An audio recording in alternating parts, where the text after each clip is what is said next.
안녕하십니까. JTB 시사진단입니다. 2002년도에 직원 2명으로 시작해서 설립 17년 만에 종업원 1,500명이 일하는 기업으로 급성장한 회사가 있습니다.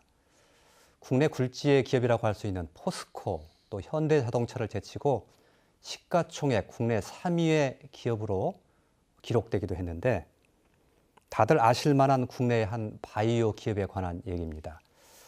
제가 이 얘기를 드리는 것은 바이오 산업의 무궁무진한 가능성에 관한 얘기이기도 하고요. 최근 전북대학교에 약학대학이 유치가 됐는데, 이게 우리 지역에 방금 말씀드렸던 것 같은 바이오 기업과 바이오 산업을 키울 수 있는 그런 단초 또는 계기가 될 수 있다고 해서 오늘 이에 관한 얘기를 좀 들어보려고 합니다. 조금 귀가 솔깃해지시는지 모르겠습니다. 어떤 내용인지 들어보죠. 네 분의 귀한 패널 모셨습니다. 반갑습니다. 어서 오십시오. 네, 안녕하세요. 예. 자, 먼저 오늘의 주제와 관련해서 JTB 뉴스에 나왔던 내용 조금 짧게 요약해 봤습니다. 함께 보신 후에 이야기 시작하겠습니다. 교육부가 전북대와 제주대를 약대 신설대학으로 최종 선정해 발표했습니다. 전북대는 1차 심사와 현장 실사를 통해 심사 대학 가운데 가장 높은 점수를 받은 것으로 알려졌습니다. 전북대의 약대 유치는 큰 의미를 가지고 있습니다. 전북대는 그동안 의치대와 수의대, 자연대와 농생대 등 신약 개발을 할 수 있는 연구 여건을 갖추고 있으면서도 이를 융합할 수 있는 약대가 없었습니다. 약대 유치 과정에서도 이 같은 점을 부각하고 지역 천연물 소재를 기반으로 한 신약 개발, 연구 중심 약사를 육성하겠다는 계획을 강조했습니다. 약학대학이 있음으로써 전북대학교에 가진 이런 거점 인프라를 120%, 200% 할 수 있는 그런 기회가 됐고, 전북대의 강점은 이미 준비돼 있다. 전북대 약대 정원은 30명 규모로 내년부터 신입생을 모집합니다.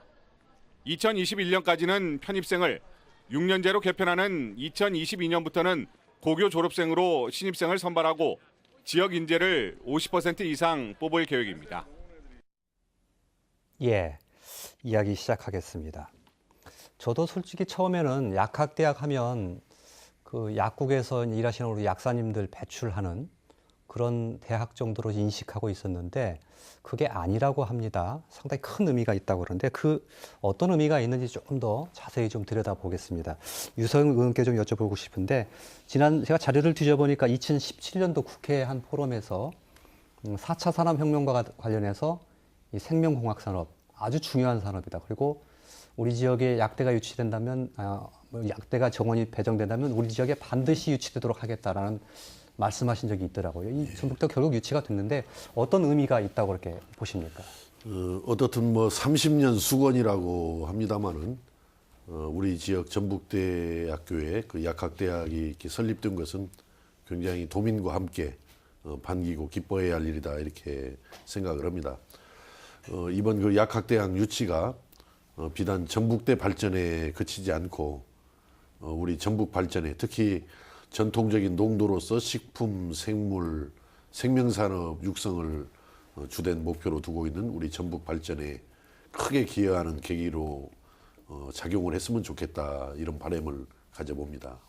예, 단순히 약학대학이 아니고 우리가 원래 전통적으로 강점이 있었던 농업, 예. 식품 또 생명, 생명산업으로까지 이런 과 결합해서 뭔가 좀 지역에 활력을 불어넣는 그런 계기가 됐으면 좋겠다는 말씀이신 것 같습니다.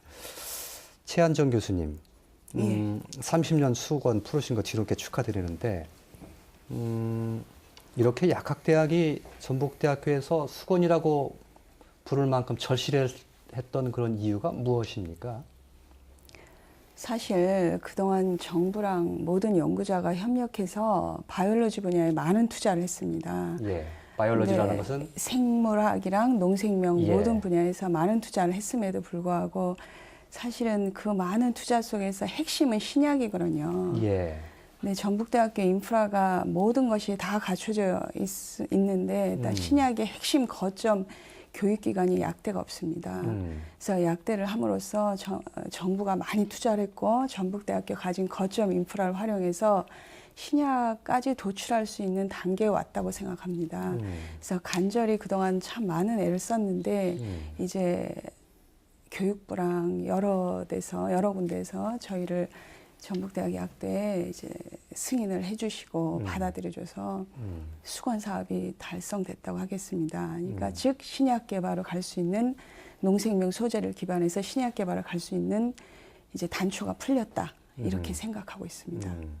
그 나중에서 서서히 얘기가 나오기는 할 텐데 그러면 전북대학교 약학대학은 신약을 개발하는 것. 조금 전에 제가 오프닝에서도 바이오 기업 얘기를 소개해 드렸습니다. 또 그 기업들도 뭐 신약 개발하는데 아주 뭐 열을 올리고 있지 않습니까? 그곳에 기초 연구를 하는 곳, 이것이 목표다 이렇게 생각하면 쉽습니까? 신약 개발을 하면서 동시에 전북대학 약대는 경영대학이랑 공대, 의대 모든 게 다 갖춰져 있습니다. 이게 어떻게 보면 기술 사업화를 통해서 그 마케팅까지를 포함하는 능력을 전북대학교는 갖고 있다고 하겠습니다. 실제로 신약을 개발하는 연구자를 양성하기 전에 연구를 포함해서 사업화까지 갈 수 있는 그런 기반을 전북대학이 갖고 있고 이번에 그런 큰 의미가 있다고 하겠습니다. 어쨌든 전북대학교가 그런 인프라를 굉장히 많이 갖추고 있었는데 단팥빵으로 치면 안에 단팥만 그동안 없었고 이번에 단팥을 채운 격이다 이렇게 생각하면 됩니까? 정확한 표현입니다. 알겠습니다. 단팥빵 잘 익기를 좀 일단 바라고 나중에 또 더 얘기 나눠보죠. 홍선진 국장님 지금 농촌진흥청에 계신데 이렇게 뭐 조금 전에 신약 개발도 말씀하셨고 하신데 신약 개발을 하려면 기초 연구가 아주 중요하잖아요. 그 농촌진흥청이 그런 기초 연구를 많이 한 곳이라서 농촌진흥청의 역할도 약학대학의 신설과 굉장히 밀접한 관련이 있는 것으로 이렇게 보이는데.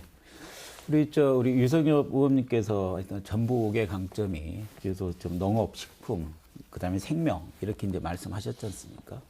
이제 전북은 이거에 대한 것을 생산 거점으로서 상당히 중요한 역할들을 하고 있고 그 부분들에 대한 연구 거점은 우리 농촌진흥청입니다. 그래서 저희 진흥청이 2014년에 지금 내려왔는데 전에는 이제 농업의 생산 이 부분들의 역점을 뒀자면 이제는 소재를 통한 그다음에 식의약 분야까지 우리가 지금 활발히 연구들을 하고 있습니다. 그래서 이 부분들은 필연적으로 신약이라는 개념들하고 연계될 수밖에 없고 그런 측면에서 우리 전북대가 약학대학으로 지금 선정된 부분들은 공동 인프라 활용에 있어서 상당히 중요한 좀 역할을 할 거라고 생각을 합니다. 예를 들면 그 곤충이라든지 식물에서 뭐 특별한 성물을 추출해서 그걸 약 물질로 뭐 개발을 한다든지 이런 건 많이 뉴스로 통해서 듣고 하잖아요.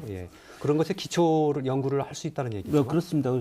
저희가 우리가 벌독이 있지 않습니까? 그래서 지금까지 예전 뭐 이제 류마티즘이라든가 할 때 이제 많이 맞고 했었었는데 그 봉독이 상당히 지금 저희 여드름이라든가 알러지 쪽이 괜찮습니다. 그래서 우리가 지금까지 이제 화장품료들, 그다음에 동물용 의약품들까지 개발을 했었고, 지금은 우리가 좀 천연물, 지금 저 의약품까지 지금 개발들을 해 나가고 있습니다. 그래서 이러한 부분들까지 해 나가는 게 농촌진흥청이다 말씀드리고 싶습니다. 하나의 사례로 말씀해 주시면 이해하겠습니다.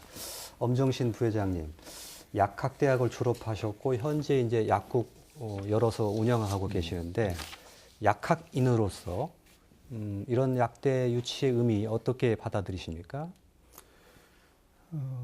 먼저 이번 그 약학대학 신설 과정이 좀 매끄럽지 못한 부분도 있었고 또 약사 인력이 과연 부족한지에 대한 논란도 있었습니다. 그렇지만 이제 그런 논란들이 이제 약학대학 신설돼야만 한다면 그동안 많은 준비를 해온 우리 전북대학교에서 약학대학을 유치한 것에 대해서는 우리 전라북도 약사에서도 환영하는 바입니다.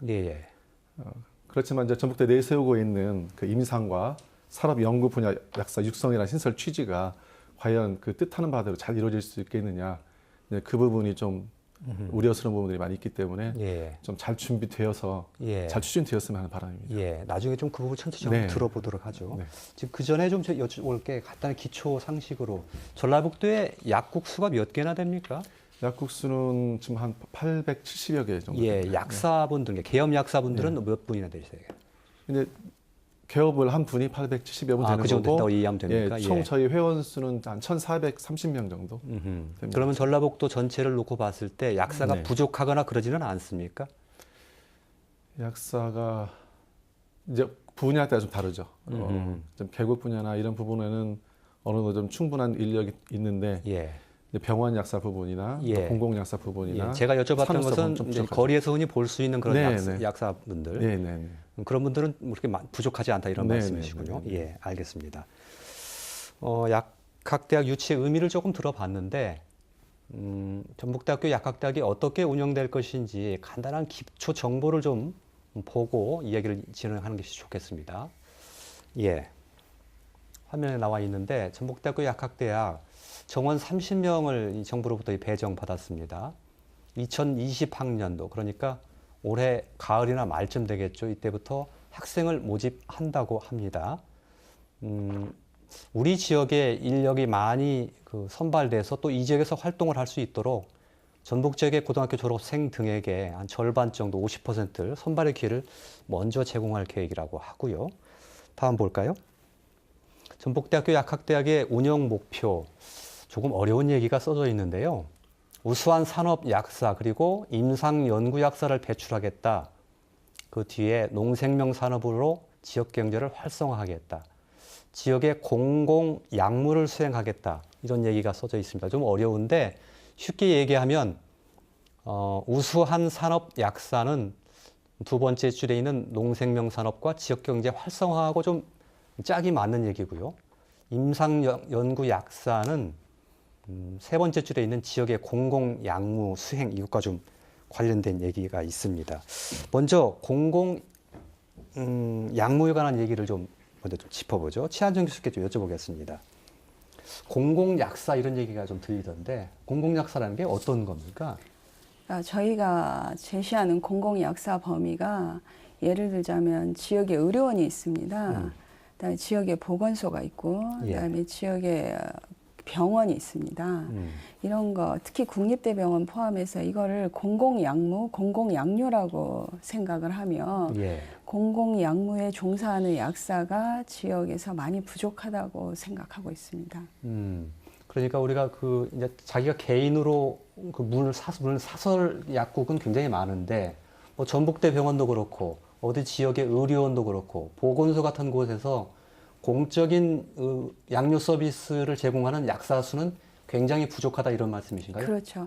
특히 수도권에는 그래도 운영이 되어집니다. 근데 수도권을 약사들이 선호를 하다 보니까 지역의 공공약류라고 할 수 있는 데가 거의 한 절반, 때론 3분의 1 정도가 수요를 충족을 못하고 있습니다. 예.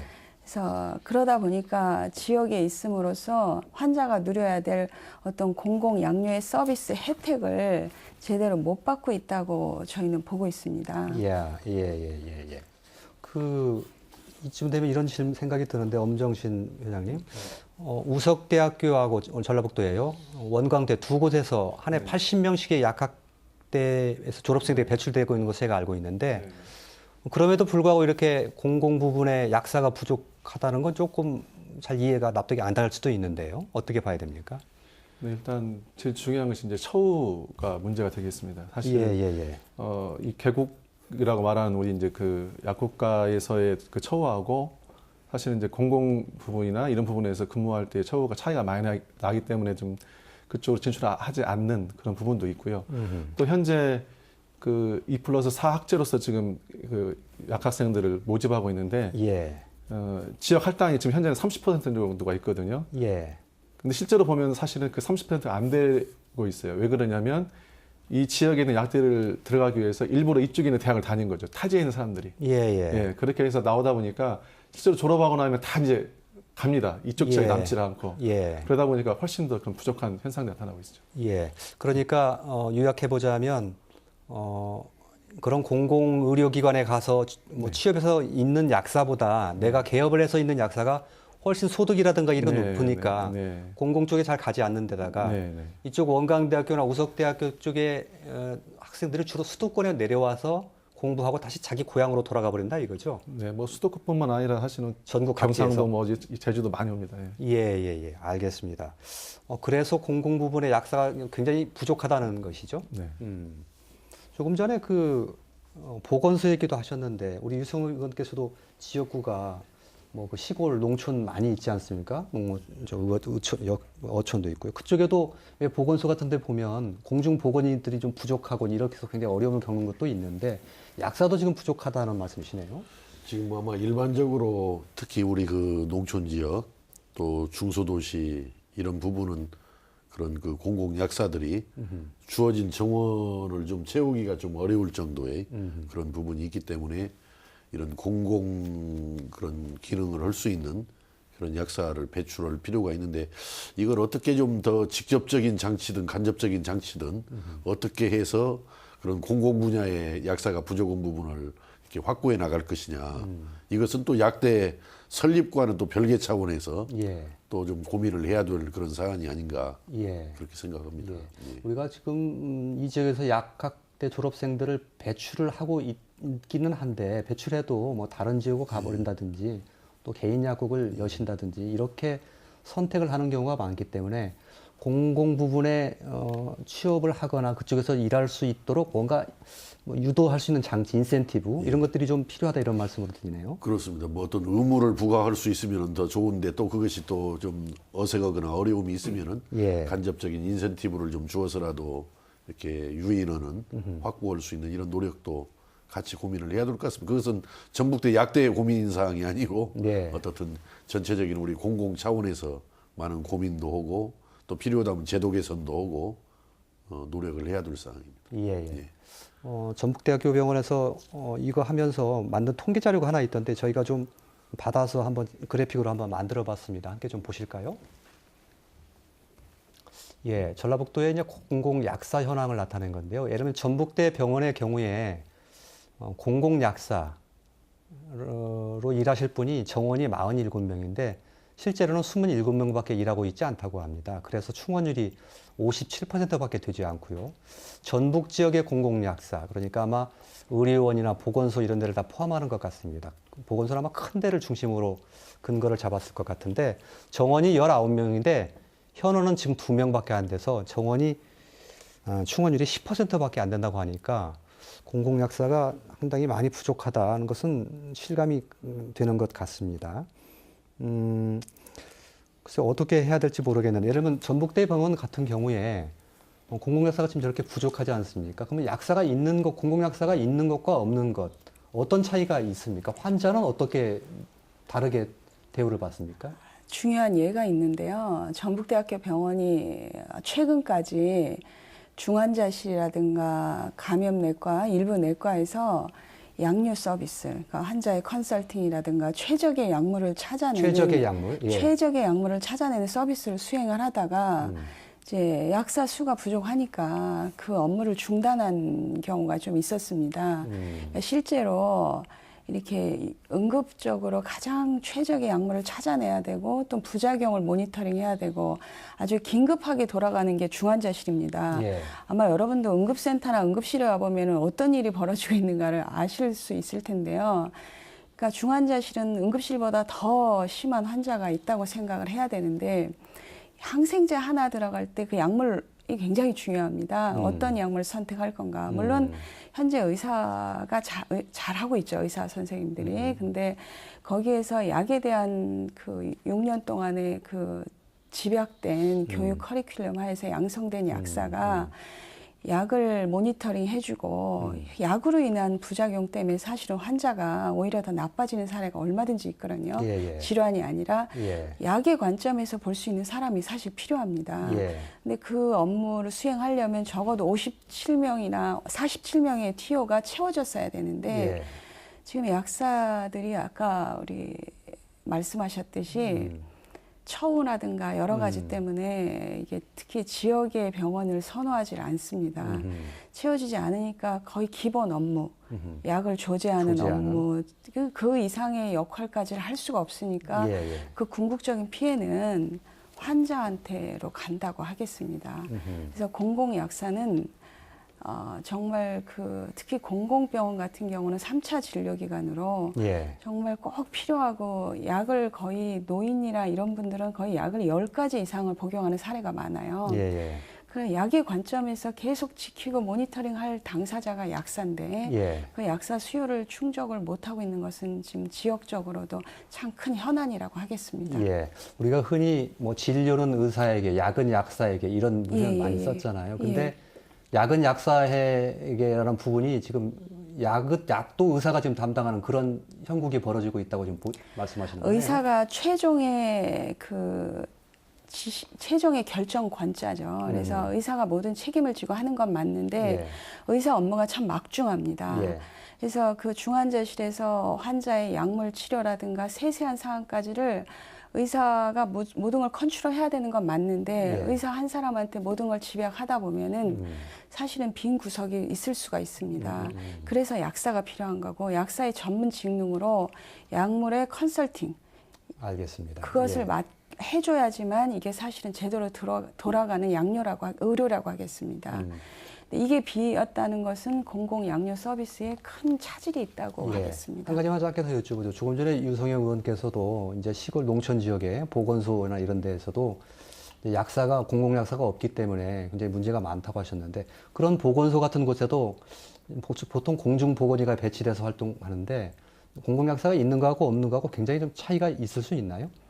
실제로 그쪽에는 노인들이 많지 않습니까? 노인 환자들이 많죠. 아까 예. 말씀했다시피 그 노인들 환자들의 먹는 약을 한번 보신 경우가 있을래나 모르겠어요. 예. 다들. 근데 제가 알기에는 당뇨, 고혈압, 이제 류마티스 관절염, 때로는 감기도 잘 걸립니다. 이러다 보면 한 12개, 13개 훌쩍 알약이 넘어갑니다. 그랬을 때 약의 복용, 식전에 복용해야 될지, 식후에 복용해야 될지, 하루에 한 번 먹는 게 있고, 또 하루에 3번 먹는 약이 있습니다. 예, 예. 예, 물론 의사 선생님들이 그걸 충분히 감당을 해줘야 되겠지만, 보건소나 이런 데 약사 업무가 충실히 수행될 수 있으면, 예. 그 노인들, 특히 한글도 좀 잘 모르는 예, 노인들도 꽤 있는 것 같습니다. 예. 이랬을 때 약사가 약물 복용 서비스를 충분히 해준다면 그 어떤 지역의 어떤 보건복지의 삶의 질이 상당히 높아진다고 하겠습니다. 예. 어떻게 보면 상당히 위험하다고도 생각하고 있습니다. 예. 농어촌 지역의 그 환자들이 약물의 오남용으로부터 상당히 좀 특히 이제 보건소 같은 것을 이용하는 환자들이 좀 그 노출돼 있다 이렇게 표현해도 되겠네요. 충분히 그렇게 생각하면 되겠습니다. 예. 엄정신 부회장이 그러고 해서 어떻게 보십니까? 혹시 어차피 뭐 개인 약국을 가지고는 계시지만 공공 약무의 필요성은 충분히 인정하십니까? 네, 충분히 필요하고요. 저희들은 사실은 정책적으로 제안한 게 있습니다. 뭐냐면 이것을 어떤 개인의 희생으로만 공공약사를 감당할 수 있는 부분은 아니거든요. 예. 결국 이게 국가에서 어느 중장기 계획을 가지고 감당을 해야 되는데 사실 공중보건 의사가 있지 않습니까? 예. 그것처럼 약사도 공중보건 약사를 제도적으로 좀 마련해달라고 요청을 했거든요. 근데 사실은 이게 국방부에서 아직 그게 뭐 제대로 통과가 안 돼서 그러는데 예. 그러면 사실 지금 약대로 졸업한 약사들 가운데 군대를 가는 약사들이 그냥 약사 직무하고 관련은 없는 데로 가서 공부를 하다가 나오는 경우가 많습니다. 실제로. 사실 이게 낭비라고 생각하거든요. 국가적 낭비라고 생각하는데 공중보건 약사 제도를 만들어 준다면 아까 말씀하셨던 공공의료기관이나 이런 쪽에 가서 의무 복무를 할 수 있게 되거든요. 그러면 그런 빈 자리를 좀 채울 수도 있고 또 국민들한테 큰 혜택을 줄 수 있지 않나 생각을 하거든요. 그래서 오늘 우리 국회의원 계시지만 정치적으로 좀 제도적으로 이 공중보건 약사 제도를 좀 만들어 주시면 정말 우리 국민들에게도 큰 이득이 되지 않을까 생각합니다. 예. 어차피 유성희 의원 계시니까 그런 좀 건의를 좀 이 자리에서 하시죠. 어떤 제도를 하면 좀 그런 예를 들면 사적으로 개념하면 그것도 중요하지만 그런 공공 부분에 종사할 수 있도록 뭔가 장치를 만들 수 있는 건가요? 또 건의를 하시죠. 그러니까 아까 그런 뭐 공중보건 의사와 마찬가지로 뭐 공중보건 약사 제도라든지 아니면은 뭔가 이렇게 대학에 입학을 해서 약사 자격을 갖는 사람들한테 어떤 조건을 서로 이렇게 사전에 이렇게 맺어서 예를 들어 일정 기간 이상은 아까 공공 분야에서 종사할 수 있도록 한다라든지 여러 가지가 있겠죠. 근데 오늘 지금 논의의 핵심은 그거 같습니다. 뭐냐면은 전북대에 30명 증원이 이번에 이루어지고 또 제주대에 30명이 이루어져서 이렇게 60명이 이루어져서 약사 배출이 좀 늘어나면은 지금 현재 이렇게 취약 이런 분야에 약사 배치가 그래도 좀 원활하게 돌 가능성이 커진다. 예. 이제 이런 의미도 갖고 있는 것이다. 예, 예. 이번 전북대 저희가 약세 신설의 말씀드릴 게 의미는. 예. 공공양무 약사를 아까 그런 제도도 권장할 만하고요. 예. 또 하나는 공공양무 약사로 지원을 좀 활성화시키기 위해서 예. 저희가 실무 실습, 약사의 실습이 있습니다. 약대생에. 근데 지역 의료원 보건소의 실습을 현재 다른 대학에서는 하고 있는 것 같지가 않고요. 저희가 이제 의료원이라든가 보건소 실습을 4주를 잡아놨습니다. 그래서 그 학생들이 지역 의료라든가 이런 것을 돌아보고 참여할 수 있어서 지역으로 갔을 때 보다 익숙하고 어떤 사회적인 의미가 있고 또 환자를 알게 되고 이런 예. 실습을 보강하고 또 지역 의료원에서 저희가 약대생을 보낼 경우에 그 장학금을 확약을 받았습니다. 의료원에서. 예, 예. 그래서 진로 정착 장학금이라고 저희가 이름을 부르고 있는데요. 의료원이랑 보건소를 지원했을 때 그 학생들이 이제 이렇게 진로를 그쪽으로 미리 정했을 때 진로 정착 장학금을 의료원에서 지원해 주기로 했고 예.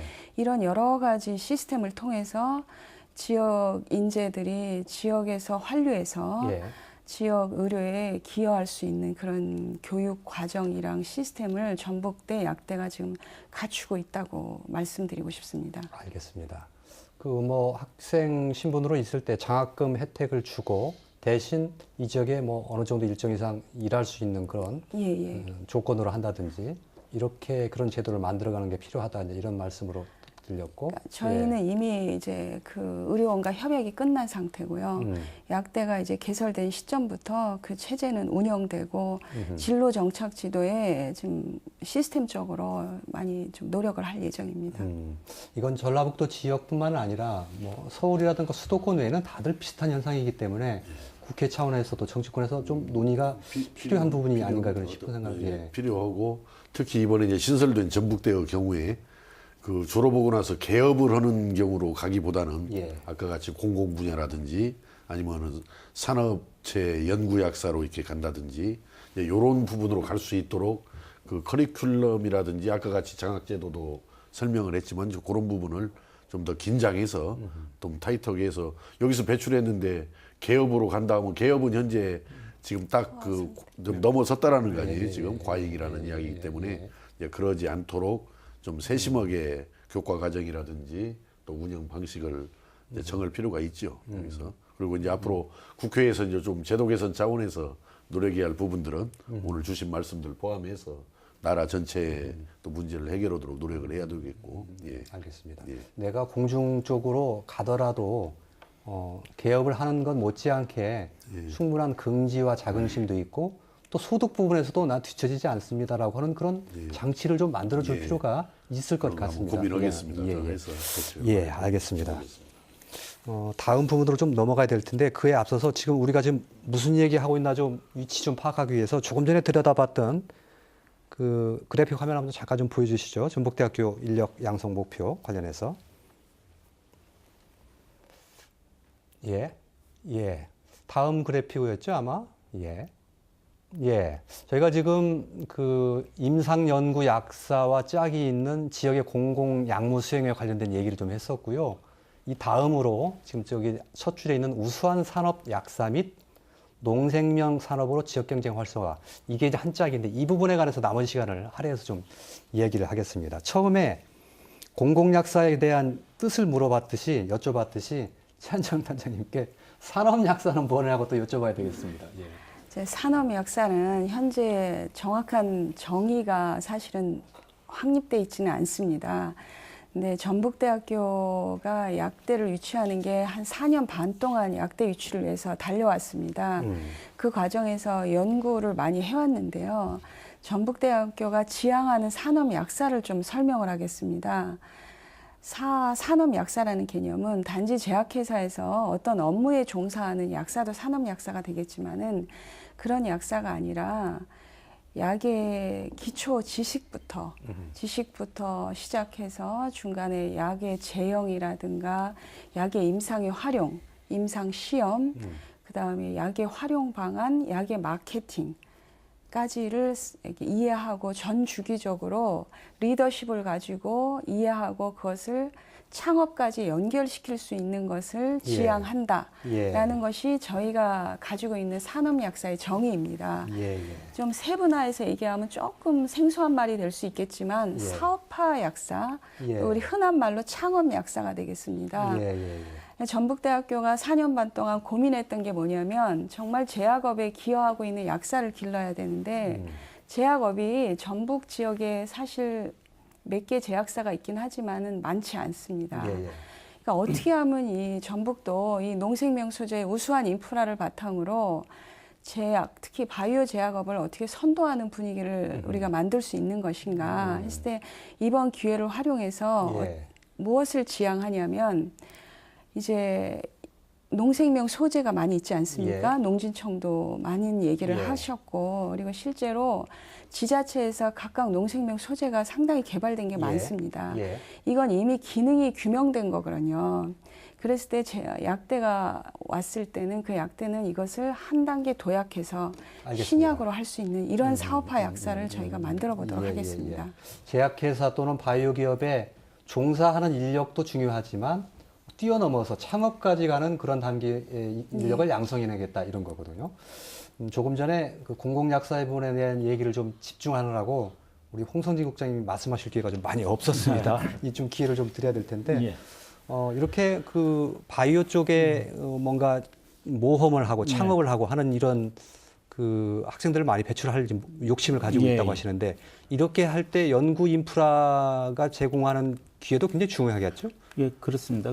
연구 인프라 제공뿐만 아니고 연구 인력으로 생각해도 상당히 중요한 요소들입니다. 예, 그렇겠군요. 예, 예. 저희가 그 진흥청에서 차세대 바이오그린 21사업을 추진을 하고 있는데 2011년부터 저희가 6,021억을 지금 투자를 해서 하고 있습니다. 그래서 그 사업이라는 게 주로 좀 농업 생명공학, 그다음에 우리 대사 제어를 통한 그 고구마 버침 물질, 그러니까 신약까지죠. 그래서 이러한 부분들을 하고 있는데 누가 해야 되냐면은 농학도 필요하지만 의학, 약학들 필요하거든요. 그래서 우리가 지금까지 시대에 좀 더 힐링, 치유하면서 건기식 시장들이 상당히 커지고 있지 않습니까? 그럼 건기식에 대해서 이제 연구를 해야 될 부분들은 지금 지표 물질 설정이라든가 약물학적 접근이라든가 예. 이 약물학 전문가들이 필요하거든요. 그 부분들이 우리 지금 약학대학에서 배출해야 될 부분들이고 그 부분들이 진흥청에서는 좀 상당히 그 많은 수요들이 필요하다. 그래서 우리가 가진 인프라 부분들하고 그다음에 이제 좀 농촌 좀 진흥청에서의 연구자로서의 필요성 예. 이 두 가지 부분들이 좀 원활히 공급될 수 있는 이런 방향들이 좀 됐으면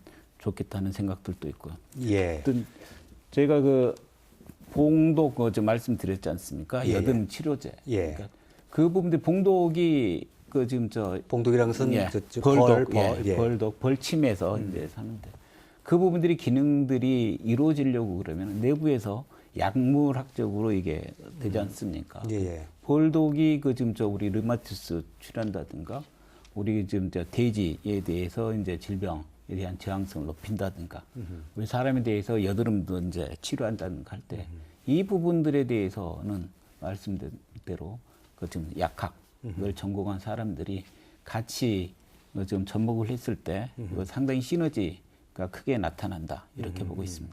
농촌진흥청에서 그렇게 기초적으로 성공한 그런 연구 결과를 네. 앞으로 전북대학교 약학대학에 제공을 하고 네. 이걸 양리적으로 한번 신약을 한번 개발하는데 같이 연구해 봅시다 이렇게 손잡을 수 있다는 것이죠. 그래서 여러 진흥청은 여러 외부 인프라들과 적극적으로 공동 연구들을 통해 가지고 그 부분들을 기능들을 향상해 나가고 있습니다. 그 이제 임상이라든가 이 영역들은 우리 밖의 일이기 때문에 그 부분들은 적극적으로 같이 손을 잡고 나가야 될 그런 생각을 하고 있습니다.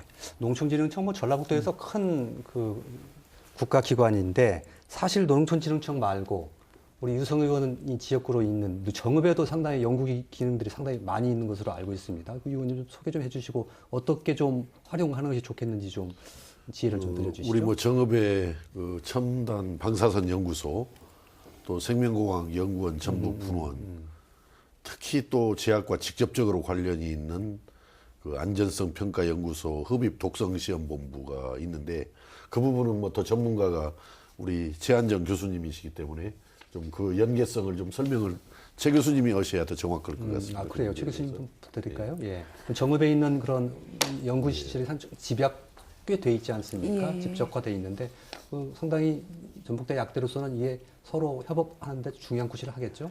이제 전북대 약대가 추구하는 바가 연구 융합 약대입니다. 예. 그래서 융합 연구가 굉장히 중요한데 실제로 그 연구 인프라가 잘 갖춰져 있는 데가 대표적인 데가 정읍입니다. 아, 정읍이에요. 예. 그래서 안전성 평가 연구소랑 이제 그 첨단 방사성 연구소를 다 다녀왔습니다. 근데 기숙사가 완비가 돼 있고 전북대학교 산학협력지원센터가 이미 거기에 포진돼 있어서 저희 전북대학교 약대가 설립되면은 저희 실습, 특히 연구 쪽에 강화된 실습을 그쪽에서 많은 비중을 두고 운영할 예정이고 약학 산학 협력 대학원을 저희가 준비를 하고 있습니다. 정읍에서 위치를 해서 보다 특히 연구 인프라가 그만한 데가 별로 없는 것 같습니다. 그래서 특히 약물의 개발, 그다음에 독성 평가, 유효성 평가 센터까지 그런 것이 잘 맞물려 있는 것을 저희가 확인해서 앞으로 거기를 거점으로 연구 인프라 쪽, 특히 대학원 과정 연구 인프라, 예. 실습 쪽의 연구 인프라를 좀 활성화해 볼 계획을 가지고 있습니다. 그런 연구 기관들이 정읍에 많이 있는데요. 뭐 인력들이라든지 장비 이런 것들이 충분히 갖춰져 있어서 지금 현재 활성화, 만약 약대가 된다면 서로 손잡고 활성화될 만큼의 그런 상황이 되어 있습니까?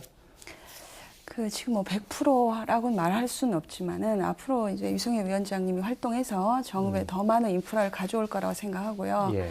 그러니까 저희가 협력해서 또 전북 지방의 농진청은 농생명 소재, 예. 이쪽은 이제 신약 개발에 좀 더 포커스를 맞춰서 있는 기관이 많이 집적돼 있다고 보고 충분한 인프라라고 저희는 생각하고 있습니다. 예, 열심히 예. 해볼 생각입니다. 예, 예. 지난번에 그 김동원 총장과도 좀 진지한 대화를 나눴습니다만은 아까 방금 우리 최한정 교수께서 말씀하신 대로 이제 대학교 학부 과정도 이제 일부 그 운영을 하면서 아까 말씀하신 대학원 과정 이렇게 가는데 특히 거기서 이제 더 발전을 시켜 나간다면 물론 이제 그 보완을 해서 그런 운영이 돼야 되겠죠. 그러나 거기서 더 한 단계 넘어서 발전을 한다면은 우리 그 인천 송도라든지 대구 또 충북 오송에 있는 그 첨단 복합 의료단지가 있잖아요.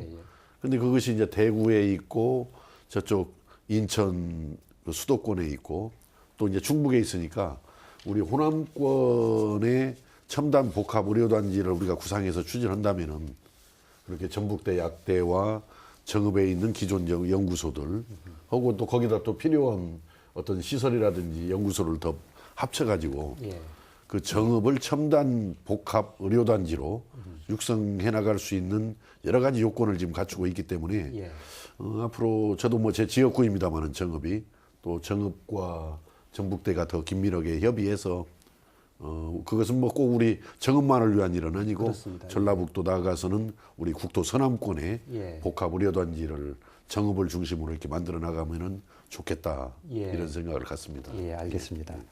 그러니 이제 그 희망과 꿈 그리고 청사진을 그려나가는 것은 매우 중요한 일인데 사실 뭐 그 창업 그 약사라고까지 표현을 하셨는데 사실 다른 대학에서도 그런 인력을 배출하고 싶지 않아서 여태까지 안 했던 것은 아닐 겁니다. 여러 가지 현실 환경은 매우 냉혹하기도 하고 실제와는 굉장히 우리가 꿈꾸고 있는 것과는 매우 다른 경우가 많아서 이렇게 그림을 그려가고 있는 것이 현실 속에서 제대로 작동하거나 구현될 수 있을지 우리 엄정신 부회장님의 말씀을 좀 들어보고 싶습니다.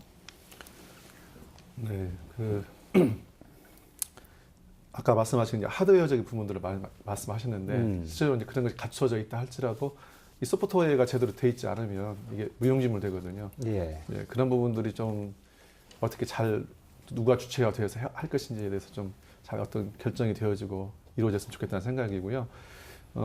예전에 그 국내 대학 약대 중에서도 제약 쪽에 약사를 많이 배출하기 위해서 뽑을 때 약학과하고 제약과를 구분해서 뽑은 학교들도 있었습니다. 그렇게 해서 커리큘럼 좀 조금 달리하면서 이렇게 했었지만 결국 결과는 산업 약사가 많이 배출되지 못했었거든요. 근데 그러한 부분들이 아까도 말씀하신 어떤 처우 개선 문제도 있고 예, 또 어떤 제도적으로 뒷받침해야 될 부분들도 있고 한데 그런 부분들이 되지 않는다면 사실은 이제 대학에서 모든 걸 다 할 수 있는 건 아니잖아요. 대학에서 아까 말씀하신 커리큘럼을 짜가지고 잘 육성해낼 수는 있지만 실제로 그 인재들이 이제 갈 수 있는 곳이 어디냐가 이제 중요또 하겠죠. 어떤 역할을 하느냐가 중요하기 때문에 그런 부분까지 잘 연계될 수 있도록 하는 것이 사실 또 중요한 것이라고 생각됩니다. 예, 하드웨어만 있다고 되는 것 아니다. 또 커리큘럼 잘 갖춘다고 해서 그렇게 되는 거 아니다. 졸업하면 또 다른 길로 간다. 쉽게 말하면 이런 지적이세요. 어떻게 보십니까? 저희가 아까 커리큘럼이 중요하지 않다고 했는데, 아니 중요하죠. 중요하지만 제한점이 있다고 얘기하셨잖아요. 근데 저희가 커리큘럼을 만드는 과정이 4년 정도가 걸렸다고 하겠습니다. 그래서 연구를 실제로 집약해서 시작한 것은 한 6개월 동안 집약해서 했고요. 산업약사를 어떻게 하면 잘 배출할 수 있는가를, 그러니까 지금 대한약사회에서 미래 약사 직능 분석 데이터가 발표가 됐습니다. 그래서 미래 30년 후에는 약사는 무엇을 하고 살아야 하는가에 대한 미래 약사 직능이 있거든요. 근데 사업화 부분이 굉장히 컸습니다. 그래서 이 부분에 대해서 저희가 교육 과정을 굉장히 심도 있게 했고요. 또 하나 중요한 점을 말씀드리고 싶은 게, 기존의 약대는 이미 이제 다 시스템이 다 갖춰져 있습니다. 저희는 지금 계획이고요. 아직 아무것도 없고 약학대학 정원만 딴 상태입니다. 그래서 실제로 바이오 제약, 산업약사, 창업약사를 만들기 위해서 교육과정을 만들었고요. 그리고 거기에 맞춰서 이제 물론 국가고시를 붙어야 되겠지만 국가고시를 넘어서서 그 외에 거기에 관련된 교수님들을 새로 영입을 할 수가 있습니다. 완전히 새 판을 짤 수가 있다는 점을 저희가 장점이라고 말씀을 드리고 싶습니다. 그다음에 이제 도에서 이 정도로 관심을 가져주는 것은 아마 기존에 별로 없었던 것 같습니다. 워낙 요즘에 전라북도가 좀 많이 침체돼 있다가 가뭄의 단비같이 이걸 받아들이고 있다고 저는 생각하고 있고요. 전라북도에서 이렇게 많은 관심과 저희한테 로드맵을 달라고 저 여러 번 전화를 받았거든요. 구체적인 로드맵을 주면서 도랑 같이 할 생각입니다. 그러니까 제가 말씀드리고 싶은 것은 한 4년에 걸친 교육과정 정립, 또 하나는 미래 약사 직능에 맞춘 분석을 바탕으로 했다는 거 말씀드리고, 또 하나는 새 판에서 새로운 교수진을 가지고 국가고시를 넘어선 산업약사, 사업화 약사를 만들 수 있는 준비를 최선을 다해서 준비를 했고, 이 정도의 노력을 하면서 약대를 만드는 데가 사례가 이렇게 많지는 않았을 것 같습니다. 저희가 알겠습니다. 선도적인 모델이 될 거라고 생각하고 있습니다. 홍성진 국장님께서도 혹시 이게 좀 활성화되기 위해서 대학 측에 이런 건 이렇게 하는 것이 좋을 것이다라고 주문하고 싶거나 좀 뭐 바라고 싶다거나 이런 게 있으십니까? 저희는 그런 부분들이죠. 우리가 이제 농업이라는 부분들이 소재로서 지금 이게 좀 건기식, 그다음에 신약까지 공급돼야 되는데 그때 이제 가장 필요한 부분들이 그걸 명확하게 지금 정리를 해줄 수 있는 전문가들이거든요. 그러한 전문가 부분들을 명확하게 이게 좀 양성을 해주면은 아무튼 지금 우리 지능청에 대한 지금 인력 수요도 있을 거고, 그다음에 지금 대한민국 자체가 지금 앞으로 초고령사에 앞두고 있지 않습니까? 지금 전북도 지금 벌써 18.8%라고 들었는데, 그때 되면 가장 크게 발전할 수 있는 시장이 천연물 신약, 그다음에 이제 건강기능식품군이다. 이 부분들에 대해서 앞으로 지금 적용할 이 전문가 부장들은 지금 산업 약사 부분들이고, 그래서 이러한 부분들에 대해서 시장이 있으니까 이러한 부분들에 대해서 보다 좀 강화를 해줘야 되겠다고 생각을 합니다. 제가 지금 홍 목사님께 그런 말씀을 여쭤본 이유가 지금 익산 쪽에도 국가식품 클러스터 같은 그런 국책 단지가 조성이 되고 있는데 그런 게 만들어질 때 농촌진흥청 같은 게 있으니까 잘 될 것이다라고 얘기했는데 사실 지금 손에 잡히는 성과라는 게 사실 별로 체감되지 않거든요. 그래서 그렇게 그림만 멋지게 처음에 그렸다가 나중에 별거 손에 잡히는 거 없고 이렇게 되기가 십상이어서 제가 이제 이렇게 여쭤봤던 거고, 대학에서도 그런 현실을 충분히 짐작하시는 거고 하시는 게 좋을 것이다라고 말씀드리고 싶어서 그렇게 여쭤봤던 겁니다. 저희가 이제 그런 바이올로지는, 아니 생물학이라는 농생명 소재라는 거는 기능, 독성, 임상 이런 과정을 거쳐서 결국은 IT라든가 이런 거에 비해서는 상당히 시간이 걸릴 수밖에 없습니다. 예. 근데 그런 노력을 통해서 저희가 아마 우리나라가 생명과학 관점에서는 거의 선진국 수준에 지금 도입해 있거든요. 이제부터는 때가 됐다고 생각하고 있습니다. 전북대학교 약대 설립 시점도 묘하게 이런 때랑 맞아서 저희는 아마 그렇게 우려하시는 것처럼 그런 이렇게 기대 이상의 시간이 많이 걸리고 힘들고 어렵고 이것을 이미 공부를 많이 해왔기 때문에 저희는 예외적인 성과를 내는 것을 좀 알겠습니다. 보여드리도록 하겠습니다. 예외적일지 아닐지 한번 엄정신 부회장님께 여쭤보겠습니다. 창업한다는 거 이거 굉장히 위험성도 많고 뭐 한 번 실패하면 인생의 나락으로 떨어질 수도 있는 거거든요. 그래서 이게 젊은이들에게 쉽게 권장하기 쉽지 않은 부분인데 이렇게 굉장히 그 자신감 있게 말씀하시니까 어떻게 어떻게 보시는지요? 네, 그렇게 준비가 돼 있어도 지금 사실 요즘 우리 젊은이들 보면은 안정적인 것을 많이 추구하거든요. 사실은 공무원 쪽으로 많이 몰리기도 하는 것처럼. 그렇죠. 그러고 있기 때문에 과연 이제 대학에서 그렇게 한번 했는데 실질적으로 그 약사들이 배출됐을 때 그들 눈높이에 또 이게 맞을 것인가라는 그런 것도 있고요. 실제로 신약 개발이 상당히 좀 어려운 부분이 뭐냐면 사실 우리나라에서 이제 천연물 분야나 바이오시밀러나 이런 부분에서 좀 강점이 있기 때문에 신약들은 여러 가지 이렇게 물질들을 개발은 합니다. 하지만 실제적으로 이게 이제 상업화가 되려면 임상 실험을 거쳐서 이게 나와야 되는데 그게 시간이 거의 3년 정도가 걸리고 비용도 굉장히 많은 비용이 들거든요. 그래서 대기업에서 이런 신약 물질을 개발해도 결국은 외국에다가 기술력을 팔고 말거든요. 왜냐하면 그것을 감당할 수가 없기 때문에. 근데 이제 그런 인프라를 어떻게 이제 이 전북대에서 좀 이제까지 잘 준비해 오셨다면 이제 그런 것을 잘 또 감안해서 할 수 있는 그런 것이 되겠는가라는 것이 좀 의문스럽기 때문에 이제 그게 잘 된다고 한다면 더 좋은 결과는 나오겠지만 현재까지 아직 좀 그런 아직 분위기이기 때문에 그런 분위기를 넘어설 수 있어야 된다는 그런 것이 좀 있죠. 뭐 전북대 약학대학이 꾸고 있는 당찬 꿈을 뭐 꺾는 것은 아니고요. 뭐 현실도 냉혹하게 들여다봐야기 때문에 그런 질문을 드린 거고 이 자리에 유성근 의원 나와 계시니까 뭐 연구 인프라로서 이런 것들은 좀 지원을 해주십시오 하고 좀 당부드리고 싶은 사항이 좀 있으십니까, 최 교수님? 있으시면 좀 말씀 주시죠. 있죠. 그래서 실제로 우리 전북대가 임상 인프라가 상당히 좋습니다. 임상 시험이 굉장히 활발하고 이 정도가 아마 수도권 이하에서는 저희밖에 없는 걸로 지금 저희가 판단하고 있고요. 대신에 이제 어떤 비임상 인프라라고 합니다. 말이 좀 어렵긴 한데 약물의 유효성, 이 평가 기관이 사실은 좀 부족하다고 저희가 내부 조사는 좀 파악을 하고 있습니다. 약물의 독성, 있지 않습니까? 안전성이랑 유효성은 전혀 다른 개념이거든요. 예. 그래서 그 부분이 좀 보강이 되면은 전주에 있는 임상시험센터랑 임상인프라랑 또 같이 맞물려서 독성, 그다음에 안전성, 또 방사선 연구소에서 많은 활성 연구, 기초 연구를 또 하고 있습니다. 이런 게 같이 맞물리면은 전북이란 지역 안에 신약 개발을 필요한 기반 인프라는 다 갖춰져 있다고 할 것 같습니다. 만약에 유성엽 의원님이 도와주신다면 그쪽 비임상 인프라를 어떻게 전북에 좀 확실하게 뿌리 내리게 해주시면 저희는 좀 약대 운영이랑 앞으로의 비전을 크게 가지고 일할 만 하겠습니다. 비임상 인프라요? 그러니까 동물 시험 같은 걸 말하는 겁니다.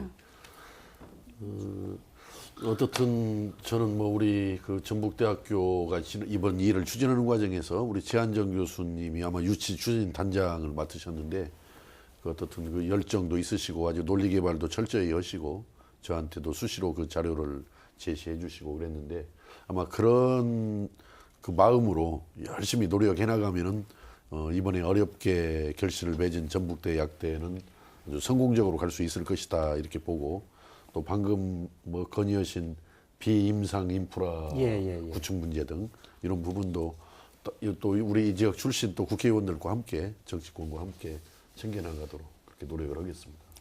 알겠습니다. 엄정신 부회장님이 말씀해 주신 것처럼 현실은 굉장히 어렵지만 그런 현실을 딛고 뭐 소중한 열매를 키워내야 되는 것이 또 책무이기도 하니까요. 그렇게 열매를 맺어 주시기를 바라고 2030년까지 한 개의 글로벌 신약을 개발하겠다 이런 당찬 목표까지 내걸으셨더군요. 정말 실현됐으면 좋겠는데 마무리할 시간이 된 것 같습니다. 시간을 많이 들이지는 못할 것 같고 한 30초씩 한 분당 말씀해 주시면 어떨까 싶습니다. 엄정신 부의장이 어떻습니까? 예. 네. 아까 말씀하신 이제 지역 인재를 또 양성하신다고 하셨는데 그 지역 인재가 양성된다 하더라도 그 인재들이 또 갈 곳이 있어야 되거든요. 갈 곳이 없으면 또 타 지역으로 가게 되니까 우리 지역에서 일할 수 있도록 하려면 또 지역 정치권이나 행정에서 또 산학협력이 잘 이루어질 수 있도록 해서 그 학생들이 그 남아서 졸업에 남아서 그런 우수한 인력들이 전북을 위해서 일할 수 있는 그런 분위기가 됐으면 좋겠고요. 근데 저희들이 좀 우려스러운 것은 전북대 약학대학 같은 경우는 이제 대학병을 같이 있기 때문에 실제적으로 아까 말씀하신 이제 임상 약사는 잘 이렇게 육성이 될 것 같은데 말씀하시는 그 산학 연구 분야의 전문 약사가 그 취지에 맞게 잘 될 것인지 이 부분은 사실 이렇게 쉬운 부분이 아니라서 정말 많은 노력을 해주시기를 바랍니다. 예, 알겠습니다. 막판에 하실 말씀을 다 하시다 보니까 시간이 조금 초과되는 것 같은데 30초도 지켜주시면서 말씀을 최 교수님. 예. 저희 중요한 지적 감사드리고요. 저희가 임상 연구나 임상 쪽엔 이미 거점 국립대학으로서 잘 돼 있어서 저희 생각에도 진로 정착 쪽만 좀 신경을 쓰면 잘 될 것 같습니다. 근데 중요한 건 산업약사입니다. 산업약사는 지역 인프라, 아까 유성애 의원님이 도와주시겠다고 약속을 하셨는데 예. 그런 하드웨어 구축이나 이런 것도 사실은 굉장히 중요합니다. 예. 그래서 전라북도와 알겠습니다. 또 정치권과 협력해서 노력하도록 하겠습니다. 예. 홍선진 국장님. 예. 우리 농촌진흥청은 우리가 농업 관련해서 세계 최고의 인프라를 갖춘 그 기관입니다. 그래서 뿐만 아니고 우리 사업 성과 부분들에 대해서 기술 사업화를 할 수 있는 실용화 재단도 지금 가지고 있고 그래서 농업 연구에서부터 실용화까지 전반적인 지금 인프라를 구축하고 있기 때문에 이런 인프라들이 우리 지금 전북대하고 협력 관계를 통해서 더욱더 발전됐으면 좋겠습니다. 예. 유성엽 의원님. 예, 뭐 우리 전라북도는 뭐 전통적으로 맛과 멋과 소리의 고장이라고 그러고 또 전통적인 예향이다 그러고 또 전통적인 농도다 그러듯이 우리 전라북도는 앞으로 문화라는 한 축, 또 생명이라는 한 축을 가지고 문화와 생명으로 일어서는 그런 전라북도가 되어야 한다. 그런 관점에서 우리 이번에 전북대 그 약대 신설 유치는 전라북도가 생명으로 일어설 수 있는 그 한 축의 중요한 작용을 하는 계기가 되기 때문에 우리 전라북도가 문화와 생명으로 한번 일어서는 좋은 그 계기가 되기를 바라고 또 부족한 부분들 앞으로 챙겨나가는데 최선의 노력을 다하겠습니다. 예, 알겠습니다. 오늘 저희 얘기 나눠봤는데요. 오늘 저희가 그 부제목을 뭐 대박을 꿈꾼다 이렇게 붙여봤습니다. 조금 자극적이고 선정적인 제목이긴 한데 이 대박이 뭐 특정 기업이나 특정인이 뭐 경제적으로 성취를 이루는 것 그것뿐만 아니라 지역적으로 대박이 나고 또 공공 분야에서도 대박이 나는 그런 약학대학의 성공으로 되기를 바란다는 뜻을 담았다는 것을 말씀드리면서 오늘 토론은 여기서 정리하도록 하겠습니다. 네 분의 말씀 잘 들었습니다. 고맙습니다.